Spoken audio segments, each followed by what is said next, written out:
नमस्कार साथियों, इस वीडियो में हम देखने वाले हैं BA second year history paper first unit fifth Mughal चित्रकला पेंटिंग मुगल पेंटिंग।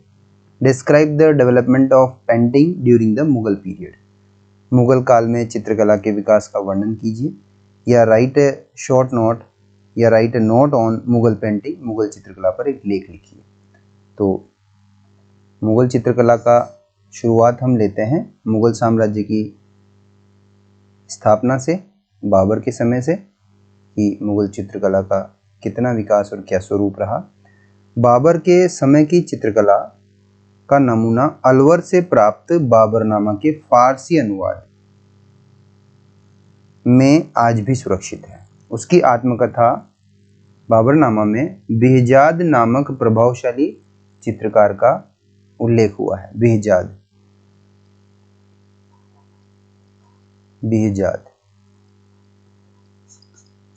ये चित्रकार था इसके समय, जिसे कला समीक्षकों ने पूर्व का राफेल कहा है। इसको पूर्व का राफेल। तो राफेल पुनर्जागरण काल में इटली में बहुत ही प्रसिद्ध चित्रकार हुए हैं राफेल। तो बेहजाद को पूर्व का राफेल कहा गया है। हुमायूं के समय ये था, जिसका अनुकरण करने वालों का एक पृथक वर्ग बन गया था। बाबर ने बेहजाद की कला का जिन शब्दों में वर्णन किया है तथा प्रकृति की सुंदरता को जिस सूक्ष्मता से देखा और व्यक्त किया है, उससे ऐसा ज्ञात होता है कि वह स्वयं चित्रकला की प्रतिभा से युक्त था। बाबर ने अनेक हस्तलिखित ग्रंथों की प्रतिलिपियां इस शैली में चित्रित करवाई थी, बेहजाद शैली में। दूसरा है हुमायूं।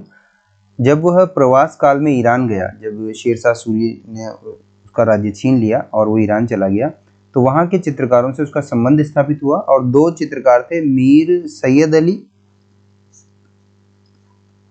सैयद अली और ख्वाजा अब्दुल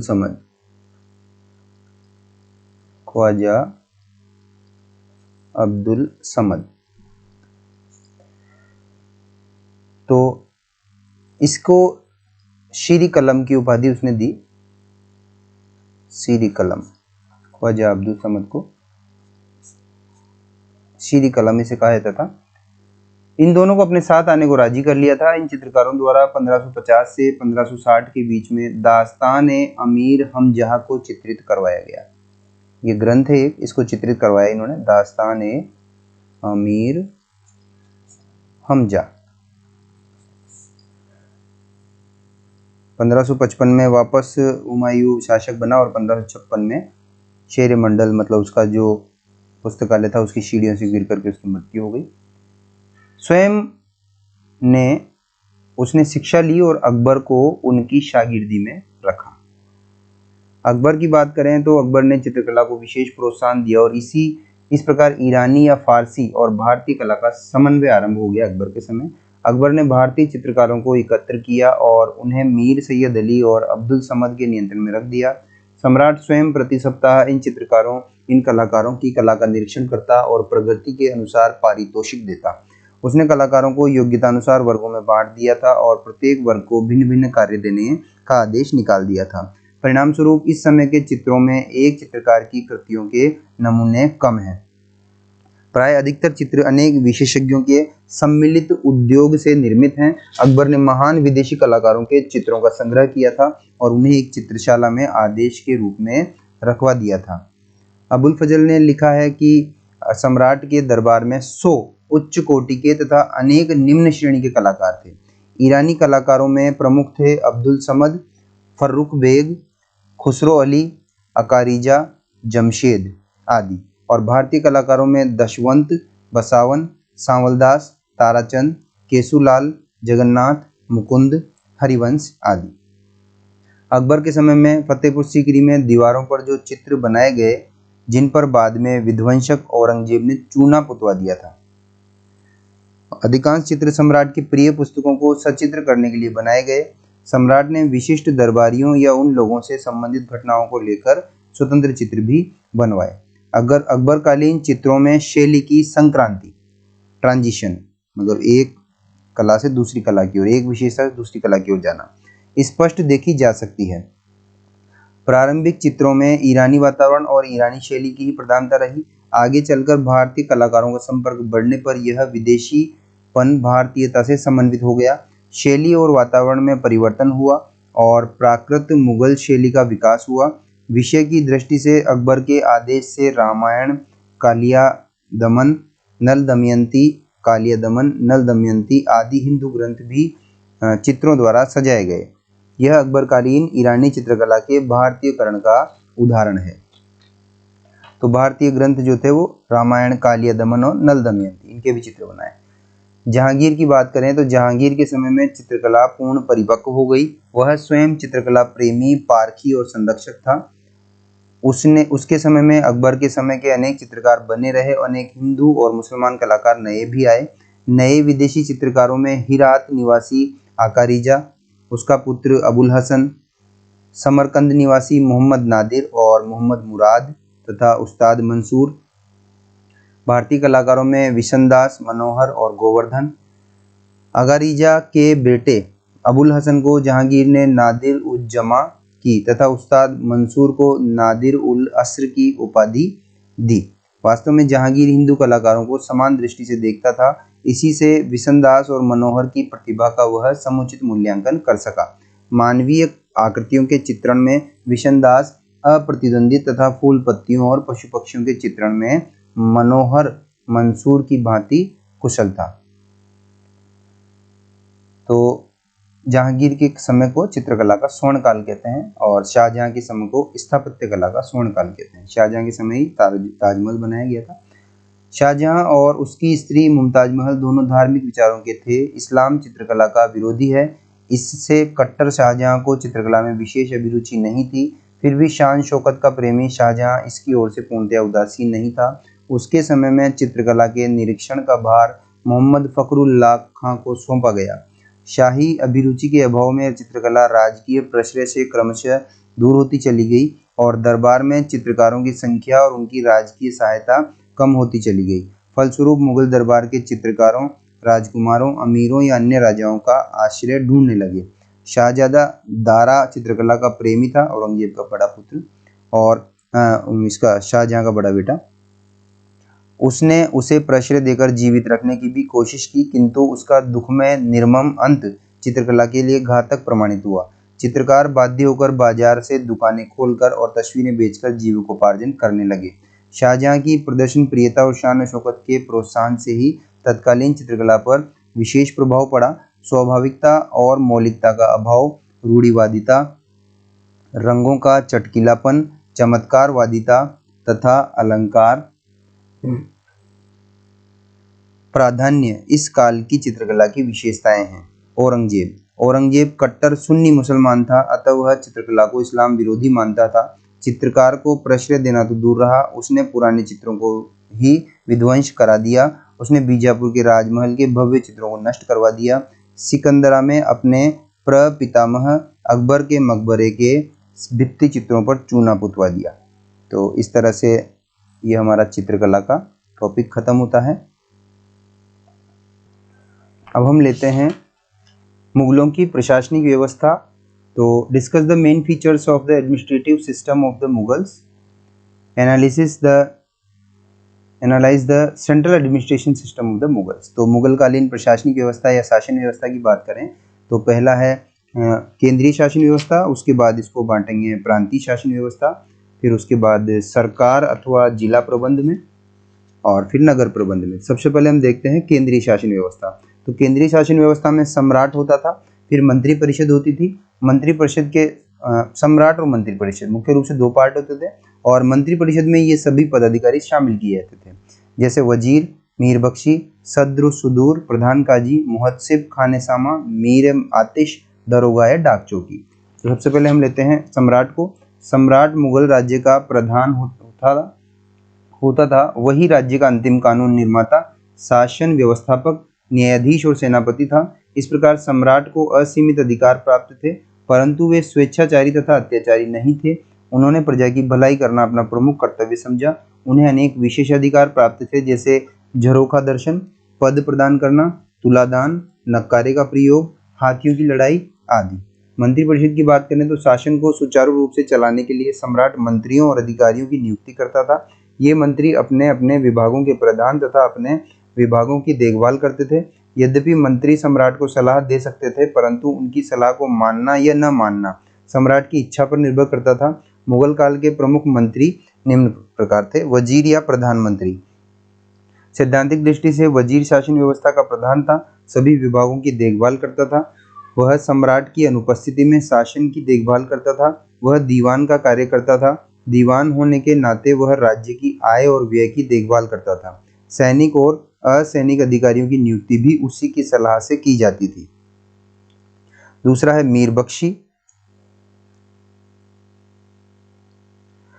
मीर बख्शी सेना विभाग का प्रधान था। सैनिकों की भर्ती, उनका हुलिया नोट करना, घोड़ों और हाथियों पर दाग लगवाना, सैनिकों के अस्त्र शस्त्रों, घोड़ों, रसद आदि की देखभाल करना उसका कार्य था। वह सभी मनसबदारों का रिकॉर्ड रखता था। अगला पद है सद्रुसुदूर। यह धर्म और दान विभाग का अध्यक्ष था। यह धार्मिक मामलों में सम्राट का सलाहकार था। दान पुण्य की व्यवस्था, धार्मिक शिक्षा की व्यवस्था, विद्वानों को अनुदान तथा भूमि दिलवाना, इस्लाम के कानूनों के पालन की समुचित व्यवस्था की देखभाल करना आदि उसके प्रमुख कार्य थे। प्रधान काजी, यह न्याय विभाग का प्रमुख अधिकारी था। वह धर्म संबंधी मुकदमों का फैसला करता था तथा मुस्लिम कानूनों के अनुसार न्याय करता था। मुहत्सिब, यह अधिकारी जनता के सदाचार का निरीक्षण करता था। वह जनता के नैतिक चरित्र की देखभाल करता था। खानेसामा, वह सम्राट के परिवार और उसकी व्यक्तिगत तथा दैनिक आवश्यकताओं की पूर्ति की देखभाल करता था। मीर आतिश, यह शाही तोपखाने का अधिकारी था। शाही तोपखाना इसके अधीन था। दरोगा डाक चौकी, यह गुप्तचर विभाग या समाचार विभाग का अध्यक्ष होता था। तो अब हम लेते हैं प्रांतीय शासन। तो प्रांतीय शासन में कौन कौन से पद होते थे वो हम देखेंगे। तो प्रांतीय शासन में एक तो होता था सूबेदार, दीवान, बख्शी, सद्र, वही पद है जो केंद्र में थे, काजी, वाकिया नवीस,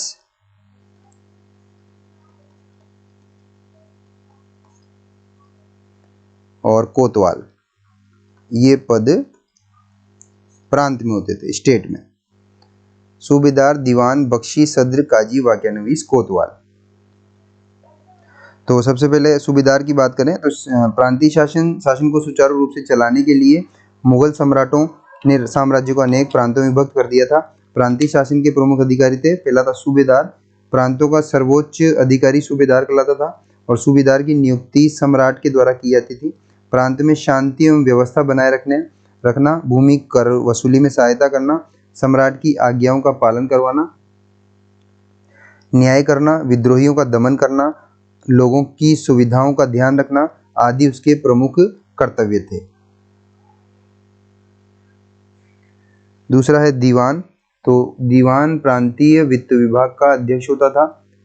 राजस्व विभाग के सभी कर्मचारी उसके अधीन कार्य करते थे। प्रांतीय दीवान की नियुक्ति केंद्रीय दीवान की सलाह से सम्राट द्वारा की जाती थी। प्रांत में राजस्व वसूल करना, राजस्व वसूली के लिए अधिकारियों एवं कर्मचारियों की नियुक्ति करना, प्रांत की आय व्यय का हिसाब रखना, राजस्व संबंधी मुकदमों का निर्णय करना आदि उसके प्रमुख कार्य थे। तो इस तरह से ये लगभग जैसे प्रधानमंत्री की तरह कार्य करता था। मीर बख्शी, तो बख्शी की नियुक्ति केंद्रीय बख्शी की सिफारिश पर सम्राट द्वारा की जाती थी। प्रांत के सभी सैनिकों की देखरेख करना उनका प्रमुख कर्तव्य था। सैनिकों की भर्ती, उनकी आवश्यकताओं तथा साज सज्जा की पूर्ति, रसद की व्यवस्था, घोड़ों के दागने, सरकारी आदेशों का पालन करवाना आदि भी इसके कर्तव्य थे।